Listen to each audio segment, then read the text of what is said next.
A boy from a small town walked into London with almost no money. 40 years later, he owned the English language. Hello, my friends. Welcome to the Historyline English podcast. 400 years ago, a simple man from a small town wrote words that are still alive today. You use his words every time you say lonely or excitement. But the real story is not about the famous plays, it is about a boy who risked everything for a dream that seemed impossible. William Shakespeare was born in 1564 in Stratford upon Avon, a quiet market town in the middle of England. A gentle river moved through the town. The streets were made of dirt and stone.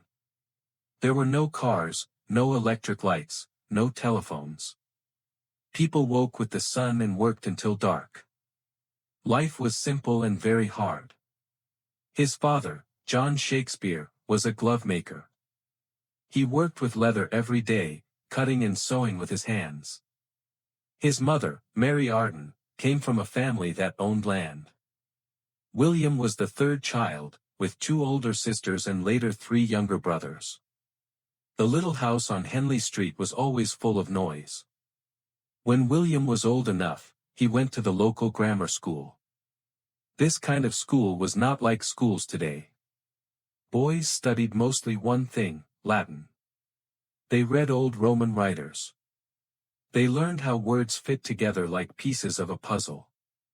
Young William loved it. He loved the sound of words rolling off his tongue.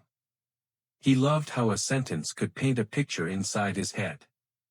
While other boys dreamed of faraway adventures, William dreamed about language. But dreams cost money, and his family did not have enough. As a teenager, William had to leave school and help his father make gloves. This was normal back then. Most children left school early to work. William's hands were busy with leather, but his mind was always somewhere else. He read every book he could find. He scribbled little lines on scraps of paper. He kept the fire for words burning inside him. And that fire was about to lead him somewhere completely new. At the age of 18, William made a life-changing decision. He married Anne Hathaway, a woman 8 years older than him. Anne was 26. Soon they had a daughter, Susanna. Then came twins, a boy and a girl named Hamnet and Judith. Now William was a husband and a father of 3. He needed to feed his family. He needed to earn real money. But Stratford was too small. There were not many ways to make a living there. Then something happened, we do not know exactly what, but William left. He left his wife, his children, his familiar streets. He walked or rode on horseback for days until he reached London. The city was like another planet. London was huge and loud and full of strangers. The streets were narrow and dirty. The smell of fish, smoke, and too many people mixed in the air. Disease could spread fast. But London also had a heartbeat, the theater. Here is a surprising fact, in Shakespeare's time, theaters were new. Before that, traveling actors performed in yards and market squares. Now London had real playhouses. Rich and poor alike came to see stories acted out on stage. Rich people sat in the galleries. Poor people stood right in front, in a space called the pit. If it rained, the poor ones got wet. Only a small roof covered the stage. Everyone came because everyone loves a good story. William arrived in this wild city as a nobody. He had no rich friends. He had no famous name. He started at the very bottom. Some say his first job was holding horses outside the theater for rich visitors.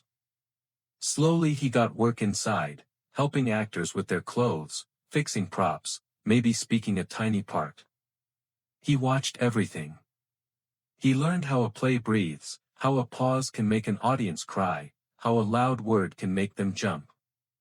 And then, quietly, he began to write. His first plays were simple, but people noticed them. They noticed the fresh language. They noticed how a single line could make them feel joy or sadness in the same moment. Soon, more theaters wanted his work. More actors wanted to speak his lines. William Shakespeare was becoming a playwright, a person who writes plays. Little did he know, his next step would build a whole world of words. He joined a company of actors called the Lord Chamberlain's Men. Later, when King James I became their patron, they got a new name, the King's Men. They performed at a theater called the Globe. The Globe was a large round building made of wood, open to the sky. The stage was in the middle. Sunlight, or raindrops, fell straight onto the actors' faces. When a battle scene was performed, the noise of drums and swords filled the air. The audience yelled and cheered and cried real tears. They were not just watching, they were living the story. Shakespeare was special because he was not just a writer sitting in a room. He also acted in the plays. He understood what it felt like to stand on that stage, to look into hundreds of eyes, to feel fear and excitement mixed together. So when he wrote for real voices and real bodies. That made his words powerful. He wrote about everything. He wrote Romeo and Juliet, a story of two young people who love each other deeply, but their families are enemies. It ends in tragedy. He wrote Hamlet, about a prince who cannot decide what to do, and that waiting destroys him. He wrote Macbeth, a dark story about a man and woman who want power so badly that they lose their souls. He wrote A Midsummer Night's Dream, a comedy where lovers and fairies run through a magical forest at night. And he wrote sonnets, short poems, only 14 lines long, that hold huge feelings about love, time, and beauty. Here is something many people do not know: Shakespeare invented over 1,700 English words. When he needed a word that did not exist, he simply made it. Lonely. Generous. Excitement. Hint. Eyeball. All of these came from his pen. He played with language like a child plays with building blocks, and he built something that still stands. But before his story ended, Shakespeare left behind something far bigger than plays. A secret that would take 400 years to fully understand. Stay with me, the most important part is coming now. Through all these years, Shakespeare's family was far away in Stratford. He sent money home. He bought a nice house called New Place, the second biggest house in town. Finally, after writing around 37 plays and more than 150 sonnets, he returned. He was an older man now, tired from the busy London life. He wanted quiet mornings. He wanted to walk along the river again. He wanted to be with his daughters. But there was one empty chair at the table. His only son, Hamnet, had died at just 11 years old. The loss stayed with him. Some people believe the deep sadness in his later plays came from that pain. Still, William found peace in his final years. He lived simply. He wrote less. He enjoyed his garden. He helped his daughter Susanna with her household. Life came full circle. The boy who left a small town to chase dreams of words returned as a man who had changed the English language forever. In 1616, William Shakespeare died. He was 52 years old. He was buried in the same church in Stratford where he had been baptized as a baby. The circle closed. But his words never stopped moving. His plays traveled to other countries. Other languages. They were printed, read aloud, performed again and again. Today, more than 4 centuries later, people still cry when Juliet calls for Romeo.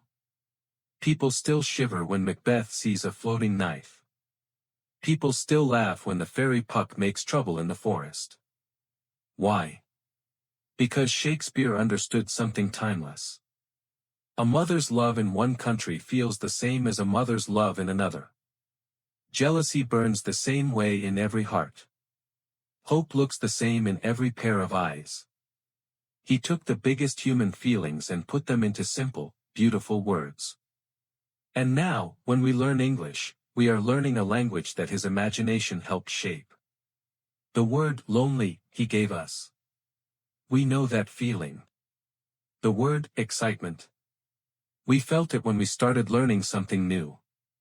His gift is now our gift. So, my friends, what about us? Is a story waiting inside, ready to grow with every English word we learn? William started in a tiny town with no money and no connections. All he had was love for words. That was enough. If you enjoyed this journey through Shakespeare's life, please press the like button. It helps other quiet learners find this podcast. I'd love to read your thoughts in the comments. Which English word from Shakespeare's time are we most glad to have? For me, maybe it's lonely, because it shows that feeling alone is a very old, very human thing. And if you haven't already, do subscribe to the Historyline English podcast. We release new stories to help you learn English in a calm, gentle way. Until next time, my friends, take care, keep learning, and remember, every word you say is part of a story that began long before you.